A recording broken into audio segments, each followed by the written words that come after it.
अहिलेको यो प्रेजेन्ट टाइममा स्टडी गर्न अथवा चाहिँ कुनै विषय सम्बन्धी नलेजहरू बटुल्नको लागि एकदमै युनिभर्सिटी गएर पढ्नुपर्ने अथवा चाहिँ स्कुल कलेज यो एटेन्ड गरिरहनु पर्दैन।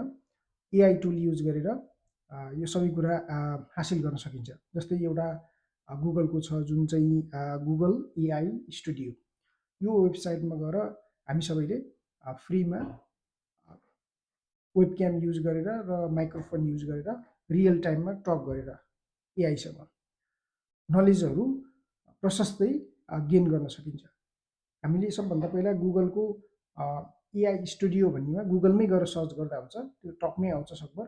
त्यसमा गएर क्लिक गरिसकेपछि स्ट्रिम रियल टाइम, यो स्ट्रिम रियल टाइममा माइक्रोफोन अन गर्ने, त्यसपछि वेबक्याम अन गर्ने फोनमा अथवा आइप्याड ल्यापटपमा र रियल टाइममा टक गर्न सकिन्छ। त्यसले चाहिँ सबै कुरा डिटेक्ट गर्छ क्यामेराबाट र तपाईहरुलाई चाहिएको इन्फर्मेसन अथवा चाहिँ केही कुरा सम्बन्धी नलेज चाहिन्छ भने त्यो रियल टाइममा उसले दिन्छ त्यहाँबाट। यो कुरा तपाईहरु गएर गुगलमा सर्च गर्नुस् आफ्नो ल्यापटपबाट, आइप्याडबाट अथवा फोनबाट र यो भिडियोलाई सेभ गर्न सक्नुहुन्छ फ्युचर रेफरेन्सको लागि र मन पर्यो भने शेयर पनि गर्नु होला। Thank you.